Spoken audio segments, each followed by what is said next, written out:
እኔ ከምንም በላይ ያሳቀኝ ማለት ነው ሩቲና ሄርሜላ ሩቲ ሄርሚ መባባላቸው ማለት ነው። ከዛ ደግሞ ሄርሜላ ምንድን ነው ያለችው ለፍቅር ማለት ነው የጀመረውን ህይወት እንዳልጨረሰ እያወቅሽ እንዴት መተሽ እንደዚህ ትሆኛለሽ? አንቺ ፍቅረኛለሽ አይደለ? ከወንድ ጋር እያየውሽ ነበረ አለች ማለት ነው። እና አንቺ ከዚህ በፊት ከአመት በፊት ምናምን ሩትዬ እርጉዝ መሆኗን እያወቅሽ ገና ተጋብተው 3 ወራቸውን መሆኑን እያወቅሽ አይደል እንዴ መተሽ ትዳራቸው ስትበጠብጪ ትዳራቸው ሲኦል አድርገሽ ለዚህ ደረጃ ያደረሹ ያኔ ህይወት መሆኑ የሩትዬ ህይወት መሆኑ አልገባሽም ነበረ? ምን አለች?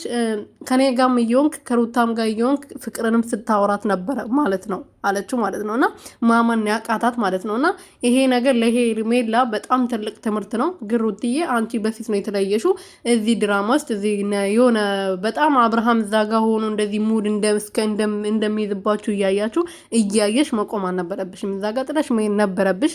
በዛ ላይ ደግሞ መጨረሻ እጅ ለእጅ ተያይዞ የሄዱት ፓርት ተመችቶኛል። ሰላም ቤተሰቦቼ እንዴት ናችሁልኝ? እኔ ያለው እግዚአብሔር ይመስገን። በያላችሁበት ሰላማችሁ ብዝት ትርፍርፍ ይበልልኝ። ለዚህ ቤት ለዚህ ቻናል አዲስ የሆናችሁ ሰብስክራይብ፣ ሼር፣ ላይክ እያደረጋችሁ ቤተሰብ ሆኑልኝ። የኔ ወርቅና አንቆ የሆናችሁ ቤተሰቦቼ እንግዲህ የዛሬ ቪዲዮ ማለት ነው ተናድጃለሁ ተዝናንቻለሁ። የተዝናናሁት ሩቲና ሄርሜላ በቃ ሄርሚ ሩቲ ምናምን ሲባባሉ እያዝናናኝ ነበረ እና ፍቅር ደግሞ ለሄርሜላ የመለሰችው መልስ ተመችቶኛል። ምክንያቱም ብዙ እሷ ስታወራ በቃ በመገናኛ ነው ምናምን እያለች ሙድ ስትይዝባት ነበረ እና እኔ ለአብርሃም ምንም ማውራው ነገር የለም። ምክንያቱም የሱ ነገር በጣም ነው ያስጠላኝ፣ አንገሸገሸኝ፣ እንዴት ኦቅ እያለኝ እንደሆነ ማለት ነው። ምክንያቱም እኔ ሰው እንደዚህ ጣልቼ አላውቅም። በጣም ነው ያንገሸገሸኝ፣ ሲያስጠላ ይሄ ገንገበት የሆነ ሰውዬ ማለት ነው።